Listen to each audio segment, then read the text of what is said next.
一同来读神的话，新约圣经约翰福音第10章第27节。约翰福音10章第27节：我的羊听我的声音，我也认识他们，他们也跟着我。请我们的郑牧师讲道，题目是学会聆听神的声音，下集。我们同心来祷告。慈悲的阿爸父神，我们为了这周我们所经过的，来献上满心的感恩。你恩待我们，你带领我们平安的经过，你也看到我们的需要，你降下我们所需要的雨水，虽然也引起很多的不方便，但是我们为了凡事来献上我们的感恩。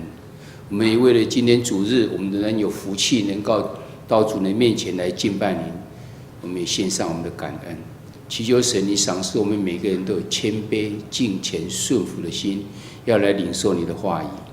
特别我们要学会如何来聆听神你的声音的时候，我们更需要神你的灵运行在我们中间，在我们每个人的心中自由运行，让我们能够有谦卑的心，你又开启我们的属灵的眼光，赏赐我们的属灵的智慧，能够明了。我们这样祷告，奉靠主耶稣基督的名求，阿们。大家平安。我们在学习如何要聆听神的声音，因为我们是神的儿女，我们自然想要听我们父母的声音到底是如何，而且是一个渴慕的要学习。所以我们从2个礼拜前，我们在11月6号的时候，我们来学习说，神会不会跟我们讲话呢？神当然会跟我们讲话，因为他渴望的是跟人有一个美好的关系。神如何透过什么样子来跟我们讲话呢？最简单的就是透过他所创造的宇宙的自然的法则在告诉我们。所以在上次的时候呢，我们有一些结论呢，我们一起来看。这上面讲说，我们一定可以聆听到神的声音，因为我们是他羊栏里面、羊圈子里面的羊。当我们跟神建立正确的关系的时候，主的灵就跟我们同在了，我们当然就能够明白神的心意。我们讲要听到神的声音，意思就是听懂，也就是你明白，不管你是耳朵听到，还是你的灵里面去领受，都是一样。因为神是一个灵，所以他可以无所不在。所以我们要敬拜他的时候，要用我们的心灵跟诚实来敬拜。所以其实神是向我们的灵来说话，神借着我们的灵呢，跟我们来说话，让我们能够明白他的心意。所以我们能够听到神的声音呢，能够明白他的心意呢，这是我们人最大的资产，我们应该珍惜，要追求。但是并不是只有听到而已，我们要去行出来，才不会失掉我们听到神声音的意义。既然是这样的话呢，我们为什么还有人常常不会听到神的声音，而且有的人很容易听到，有些人却不容易听到呢？到底是什么原因？这边问我们说，我们若是栏内的羊的话，我们就应该听懂听到，但为何我们仍然听不到神的声音呢？是什么原因造成这样？我们要去明白，我们今天一起来学习，同时也要学习到说，我们要如何来听神的声音呢？那要听到神的声音里面最重要的关键到底是什么？我们先来看今天经节里面怎样告诉我们。我们就邀请我们大家一起来念来。我的羊听我的声音，我也认识他们，他们也跟着我。短短的一句话里面，这是主耶稣所讲的。这边有一个羊跟一个牧羊人这两个的关系。我们看到羊的关系应该是这样，要听牧羊人的声音，同时他要跟着他。第一句跟最后一句就是羊，他应该要有所的动作，他要听牧羊人的声音，他要跟着牧羊人。而牧羊人跟羊的关系是怎样？他要认识他的羊。所以我们要是听不到神的声音，显然是在这3个字里面，3个动词里面呢，我们发生的问题。我们是羊的话呢，我们是不是没有在听牧羊人的声音呢？我们是不是没有在跟着牧羊人呢？那什么事情造成牧羊人不认识我们呢？这就是我们今天要去学习。问题是出在什么地方？所以我们来看第一个，为何我们听不到神的声音？这边讲至少有3个原因。第一个原因呢，乃是我们生命中间仍然有未认的罪，我们还没有为我们认的罪。罪是不是我们每个人都是一个不完全，所以都有罪？罪会造成什么原因呢？在以赛亚书第59章1节到2节告诉我们说：耶和华的膀臂并非缩短，不能拯救；耳朵并非发沉，不能听见。但你们的罪孽使你们与神隔绝，你们的罪恶使他掩面不听你们。这个经节很多人都能够会背出来，而且常常在提醒自己。耶和华的膀臂并不是缩短的，没有办法拯救我们。不是他的大能不能到我们身上，也不是他的耳朵发沉了，他听不见的，乃是我们的罪孽跟我们的罪恶，让我们跟神隔绝，所以他掩面不听了。这边讲到我们人里面有2个，一个是罪孽，一个是罪恶，到底这2个字有什么不一样？我翻了很多的翻译本里面，有的翻译本他只讲出是他是罪，我们的罪而已。那英文版里面呢，都是用同样的字眼。第一个字呢，它是用 iniquity， 第2个字呢，它是用 sin。罪孽呢，他说 iniquity， 然后他的罪恶他用 sin。这2个字回去查，我再去查它的原文跟查它的字典里面呢，我们发现到其实它告诉我们是不一样的意义。第一个呢 iniquity， 罪孽里面是包括说我们的行为，不法的行为已经做出来的，有没有被抓到是另外一回事，但是你做出来是不合神心意的东西。而那sin呢，普通我们在讲人的罪恶的sin里面，乃是讲到我们的道德、我们宗教上面的罪。这个字呢，就包含了蛮多，是代表我们内心里面的、我们的思想的罪，甚至一些是我们的宗教里面高标准的罪。我们常常讲说，我们常常讲啊，我们是一个罪人，到底是哪一个罪？人家讲我没有行为上的罪啊，没有错，你没有被法律上所规定的行为但是也没有被抓到，所以你说我没有罪，我没有被关过，我没有被判刑过。但是我们的罪是常常是至少分成4层。第一层是你口头的罪，哪一个人说他没有用嘴巴去骂别人、去说谎，然后去咒诅别人、诅咒别人，这些都会有的。讲一些负面的话，不是造就人的话，这是第一层，很容易就可以犯的。第2层乃是我们所谓的行为的罪，你已经犯了跟我们法律上面所讲的，你去偷窃、你去打人、你去杀人、你去伤害等等，这些都是一些行为上的罪，有的会被抓，有的不会被抓。通常他们讲说我没有罪，你怎么可以讲我是罪人？就是说这一样，我没有被抓过啊，我没有被法律来判刑过啊。但是我们知道，我们都做过一些不太好的事情，破坏也好，这等等，都是一些行为的罪。再深一层的话，就是思想，第3层思想的罪。哪一个人心里面从来没有去咒诅别人、去诅咒别人、去嫉妒别人、去恨某一个人、不饶恕人？所以通常是我们内心里面的，别人看不出来你到底有没有这一方面，但是呢，你心里非常的清楚，你在这方面是不合神的心意的。这是第3层。第4层的呢，更高的标准，神要我们完全像他一样的完全，我们大家都不可能做到。所以我们在这条道路上，我们在我们的灵命操练上，一直不断的在操练中间，就是为了要达成这个目的。在主耶稣再来的时候呢，我们盼望能够交好的作业，能够交差。我的努力，神你已经看到了。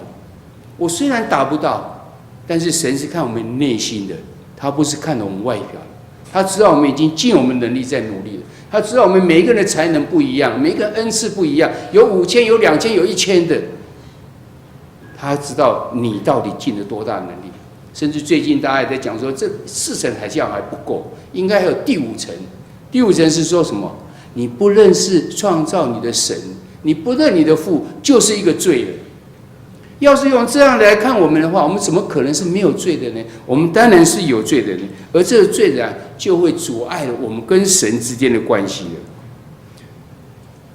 我们心中仍然有未认的罪，包括这些通通是，我们也知道我们没有办法完全都隔绝掉，就把它改掉，怎么办？没有关系，神是恩典的神，我们只要到他面前来认我们的罪就好了。在历代志下的第7章第14节告诉我们说，我们属他名下的，称他为名下的这子民们，你只要怎样谦卑认你的罪，然后寻求神的面，然后离开你的恶行，他就要再次的从天上垂听我们，要医治我们这地里面的地上的这些罪。所以神是一个恩典的，他知道我们都是我们知道我们是不完全的，他要的是我们愿意认罪吗？我们愿意承认自己是软弱的吗？第一个，那我们没有办法听到的是，因为我们还没有认的罪。第二个，是我们不听。我们看在撒迦利亚书第7章第13节这样说：万军之耶和华说，我曾呼唤他们，他们不听；将来他们呼求我，我也不听。原来神常常在跟我们讲话，但是我们并没有在听。在上一堂里面我们讲过，神透过他所创造的自然的法则里面告诉我，有很多法则，包括自然律，包括道德律，包括这些通通是一些神一直在告诉我们，他是一个有权柄的神，他是一个美善的神，他是一个智慧的神，他是个信实的神。既然有这么一位神在，我们为什么没有办法不常常去听他的话语，常常是以我们自己为主呢？我们在现在的社会中间，我们听到太多的其他的这种声音了，这些声音呢，常常淹没了我们。我们比较喜欢去听我们爱听的，讲我们不好的，我们就不喜欢听，甚至我们就恨他，认为他怎么可以常常批评我呢？我们喜欢听的是那些别人的八卦，一些好的话，正面积极的话，造就的话，我们反而不喜欢听。我们喜欢听那些靡靡之音，喜欢听一些负面的话。我们常常被这种声音给淹没了。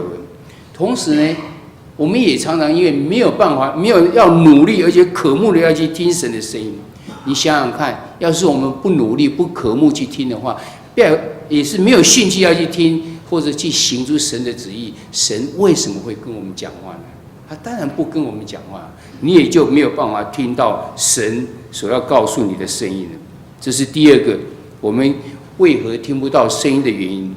第三个呢，也是我们常常犯到，就是说神已经给你们答案了，但我们认为那不是我们想要的。也就是说，我们已经自己预设的立场了，这跟我想象不一样，这个不是神的声音。我要听到的是跟我想的一样的，那才是神在告诉我。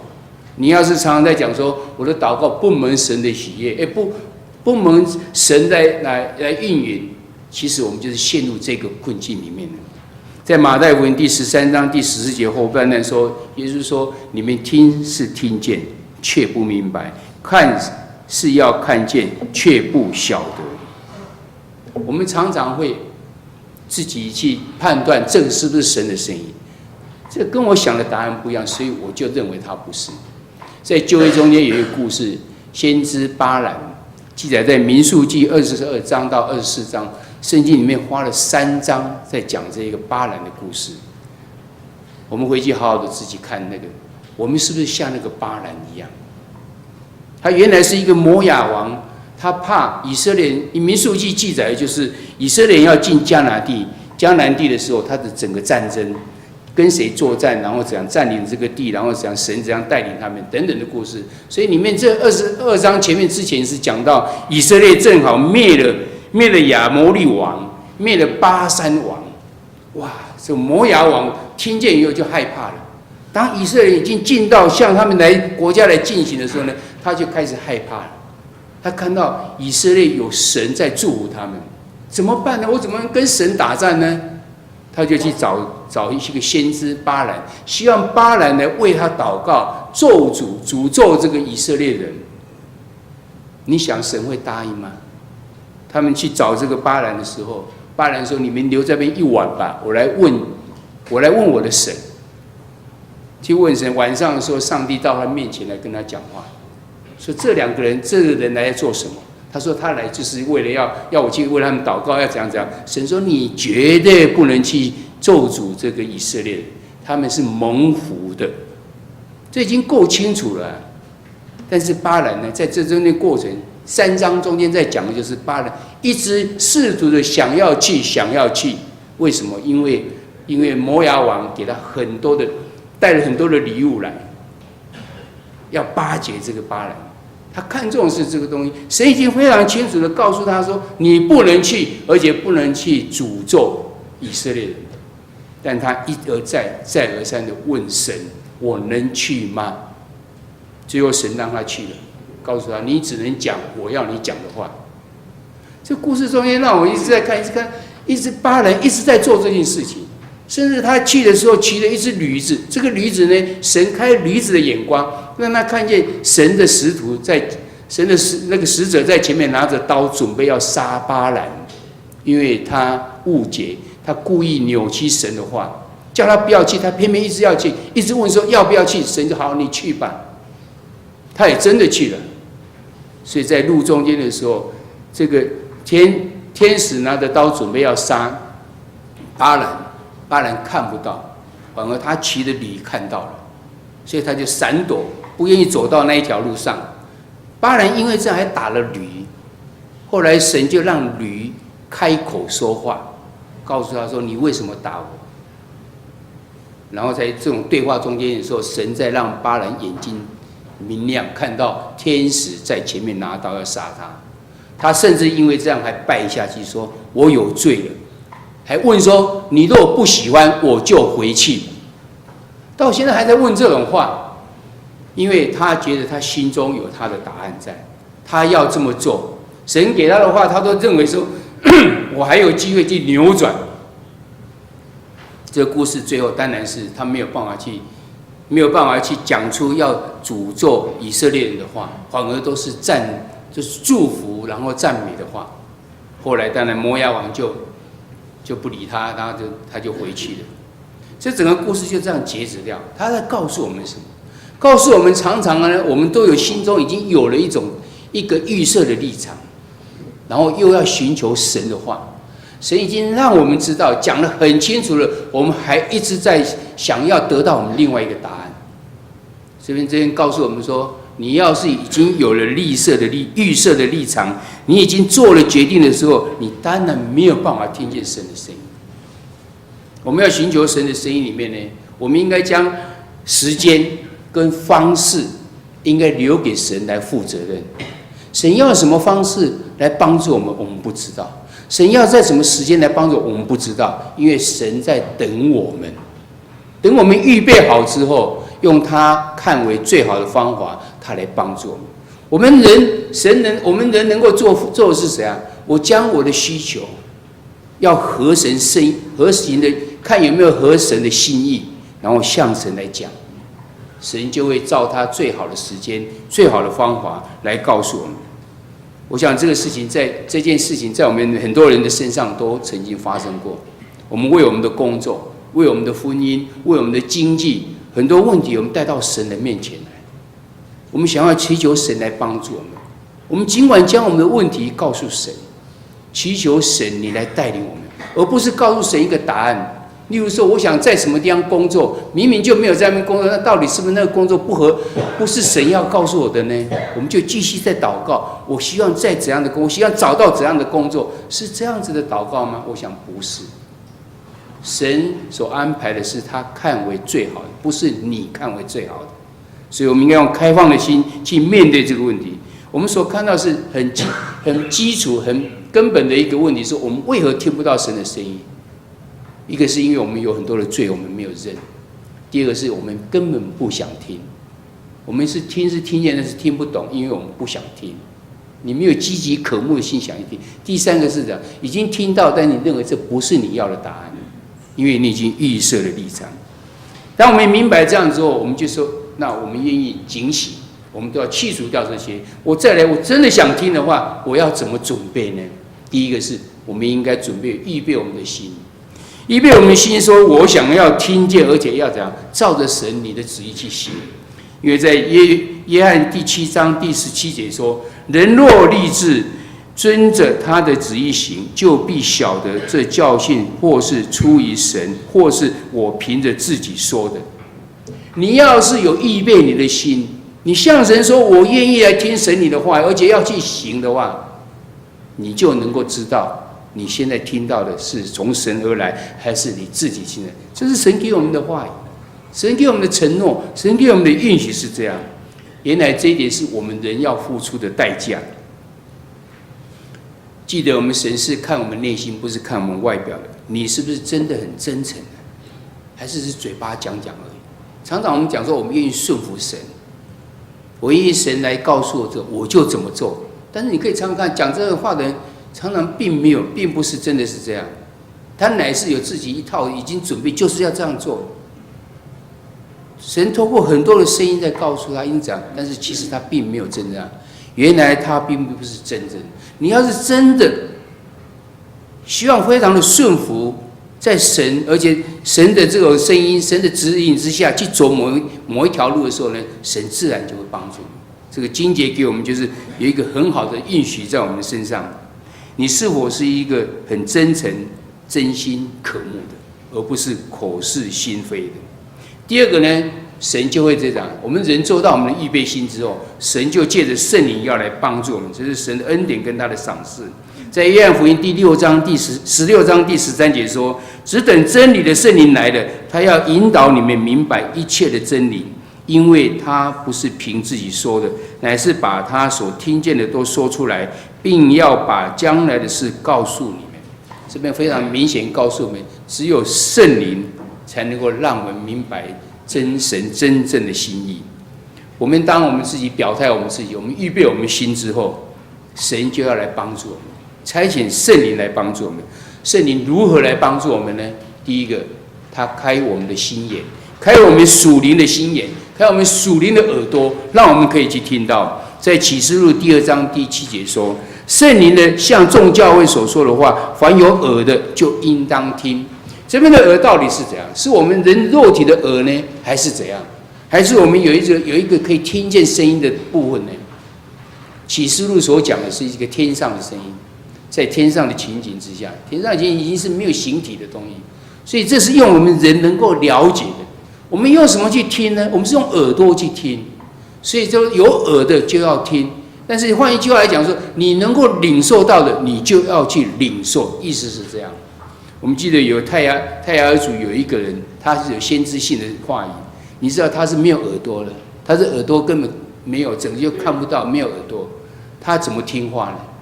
你问他打电话如何打电话？他原来电话拿起来是在这边，他用这边在听电话，这样子讲话。他真的当场试验给我们看，就是这样。这是我们人能够了解，以为听只能用耳朵听。其实神用很多方式可以让你去明白，属灵的圣灵会开我们属灵的耳朵跟我们的心，让我们能够去明白神的话。其实大家都听得到，但是不都明白。我们需要有属灵的耳朵跟心，才能够真正明白神真正的这个心意。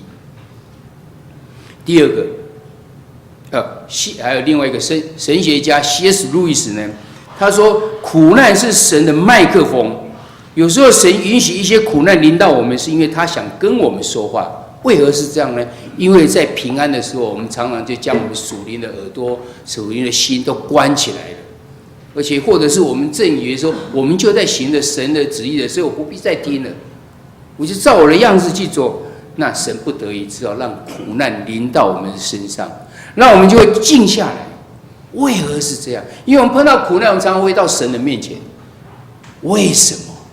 神啊，你在哪里？你要帮助我，你要怎样？你自然就跟神连接起来。神要借着我们的苦难来向我们说话，所以也可以讲说，苦难其实是对人来讲是一种帮助，常常在提醒我们是不是已经远离了神？我们是已经没有行在神的这种道路旨意上面，或者是神透过这件事情，让我们有一个新的学习。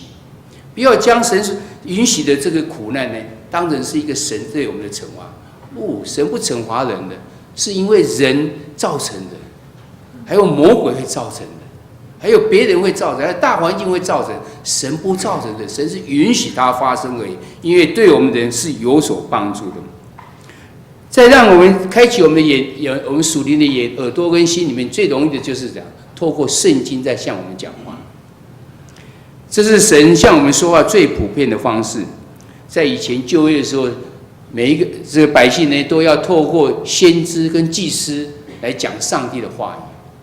但是我们新约何等的有幸呢？我们不必透过先知，也不必透过祭司来跟我们讲话，因为隔绝了我们跟上帝之间的那个幔子。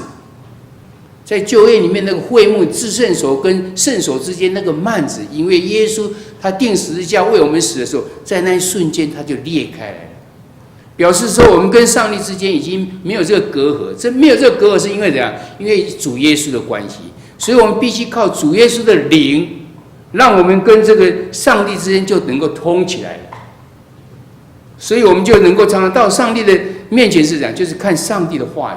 我们没有人可以到他的面前去的，唯一就是透过他的话语，他的话语就代表了神。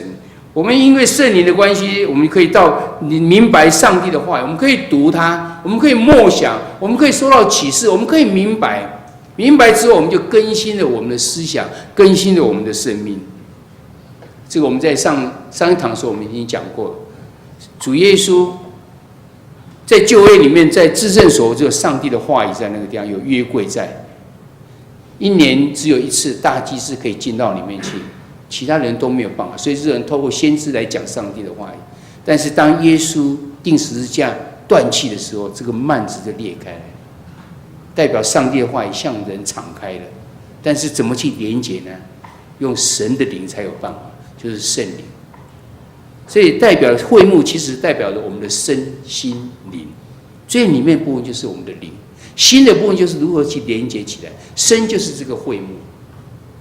所以我们看这个灵呢，在我们来讲话，这灵跟这个身心灵的心或者是灵魂体的这个魂是代表怎样？原来是代表我们人的记忆、我们的意识、我们的理性、我们的感受。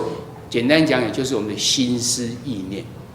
在掌管着我们的行动，掌管我们的言语，掌管着我们所想的，原来就是心思意念，就是我们那个魂，我们的心。他在讲的是我们的意志跟我们的这些感受。所以，当我们的心思意念跟神来连结在一起的时候呢，我们自然就能够明白神啊，他的话语到底是什么，他的心意是什么，你当然就能够听到。圣灵是这样来帮助我们。但是这边我要强调，这个圣经呢，是一个广义的圣经。所谓广义的圣经，就是不是指单单我们手上拿的这一本圣经，这叫纸本的圣经。所有合神心意的呢的话语，都是神要向我们说话的，都是那些管道。例如说，我们在讲道中心所讲，我们在聚会中心所听到，我们在分享别人的见证，或者福音单章，甚至我们在看福音的节目、书籍等等，这些都可以看到合神心意的话，就这样跑出来在跟我们讲话。耶稣带门徒的时候没有圣经，新约圣经还没出来的时候，根本没有新约圣经。那时候他们怎么去听上帝的话语呢？其实透过很多的方式，使徒们他们从耶稣所领受的讲出来的。旧约里面也没有圣经的时候是怎么来？透过先知所讲的，透过摩西他所讲上帝的话语等等这些，所以很多的管道在告诉我们，只要是合神心意的，就是圣灵希望透过那个来帮助我们。但是我们若是要能够继续再听下去，我们第一个我们已经心里有预备心了，然后神也透过圣灵愿意帮助我们。你如何继续听下去呢？要看我们听到之后我们有什么回应。所以告诉我们，第三个是我们的行动。行动是怎样？我们要听到之后，我们要照着去行出来啊！因为我们听到声音之后，我们最重要是我们有没有去遵行。圣经里面告诉我们，不能只有听到，还要行道。我们若是遵行去行呢，代表我们是当真的。我真的渴慕去听到神的声音，神自然就不断的启示，跟不断的向我们说话。我们要是都不动的话呢，我想神说再说也没有意义了，因为你根本不会去行，你不会照着你所听到的神的心意、神的旨意去行，自然他就不会再讲了。耶稣也告诉我们说，在小的事情上忠心的话，就要托付大的事情。在马太福音25章21节说，主人说好，你这又善良又忠心的仆人，你在不多的事上有忠心，我要把许多事派你管理。你是不是一个善良、良善又忠心的仆人？是的话，你在不多的事上，在小事情身上，你忠心。你虽然有可能你听到的是一个这样很小的一件事情而已，但是你要是不行起来的话呢，后面这更多的事就没有办法加到你身上。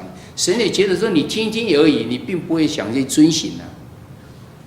所以我们已经看到，就是这个事情上呢，神是在要我们听了之后，还要能够去行出来。我们在小的事情上开始顺服神的这个吩咐的时候，神就渐渐的将关乎我们生命的大事情来向我们启示。而神告诉我们的方式，通常都是渐进式的，渐渐的一直在告诉我们。所以，我们若要神来完整的引领我们的一生的时候，我们必须在我们一生中间不断地遵循已经知道的真理。神就知道你真的渴慕要听他的声音。这不断进行已经知道的真理是什么？你聚会不可停止，你的敬拜也不可停止，而且要敬虔的敬拜。你有没有常常有灵修的生活？你能够常常跟神之间有很好的沟通吗？你能明白神的心意吗？在灵命操练，我们常常会很松懈的时候，灵命操练的时候，你是不是有认真的在操练你的灵命呢？神要我们奉献，这是唯一我们可以掌握的东西。你愿意交出来吗？你愿意将这主权交出来吗？你愿意要耶稣要我们去服侍人，不是被人服侍，你愿意去服侍吗？你愿意去行善吗？你愿意分享吗？你愿意去传福音？你愿意祷告吗？所以都是神在圣经里面教导我们一个知道的真理。你要不断的去遵行，神就知道你是当真的，神就愿意跟你继续来分享。我们这几个礼拜都在讲到侍奉博览会，将教会所有需要人家来参与服事的机会，全部都让大家告知给大家知道。盼望我们每个人都根据自己的情形、自己的恩赐、自己所知道的恩赐、自己的能力，然后去选择你能够参与的服事。这也是中间一个，耶稣要我们去服事的，不是要被人服事。这是主耶稣告诉我们这，你愿意听他的话去行吗？你愿意听他的话去行的话，他才愿意继续跟你说话。不然是跟你说话也没有什么多大的意义存在。当我们明白这些的时候呢，我还要回想一个最重要的问题：这个中间最大的关键是在什么地方？是不是我们照着方法走就没问题的吗？我相信有一个很重要的关键，就是你跟神的关系是如何。这是最重要的关键。你有没有跟神来建立一个深层的关系？你如果能够跟神来建立深层的关系，当然是要靠信心啊。重点就是在信心。我们要能够听到神的声音，这个关键就是在信心。信心乃是我们对象是神，不是我们自己。不是说我对谁有信心，我有信心我能够怎么样？那不是你的信心，那是你对你自己的信心，对你自己的期待而已。当我们在宗教、在信仰上所讲信心的时候，乃是对象是讲神。我相信神他的应许，我相信神在圣经中所讲的任何一句话，因为他是一个信实的神。我相信神他一定做得到，因为他是有权柄的神。我能够信赖这个神所讲的话，因为他是一个美善的神，他所做的事情都是为我好，只是我不知道而已。因为我们用人有限的思想在想怎样才是我好，但是神所看的是一个大局的。你是有这样子的信心吗？当我们对神有这样子的信心的时候，我们才能够跟神来建立一个深层亲密的关系，而神期待的就是这样子的人与神这样子的关系。我们透过主耶稣的宝血之后的洁净之后，我们就能够跟神来建立一个美好的关系。因为主耶稣跟父神的这个关系呢，使我们可以透过主耶稣的中保，让我们也能够跟神来建立这样美好的关系。在约翰福音第5章第19节的时候，耶稣说：“我实实在在告诉你们，只凭着自己不能做什么，唯有看见父所做的，子才能做。父所做的事，子也照样做。”因为耶稣跟父神有这样亲密的关系，所以耶稣他当然能够听到神的声音，他当然能够知道神的心意，他当然能够走出神的。我们就盼望我们能够像耶稣跟神的关系，就是让我们能够，我们跟神的关系就是像这样，你自然就能够听到神的声音。所以结论来看，我们能不能听到神的声音呢？当然一定听得到啊，因为我们是在羊篮子里面的这羊，我们是在羊圈子里面的羊啊，我们当然能够听到，但是我们应该要常常警醒。我们是不是有这3样情形？我生命中间是还有未认的罪，我是没有想要去听的，或是我们早就已经预设立场，我们已经做了决定了。要是这样的话，我们当然也听不到。要是这样之后呢，我们就应该怎样？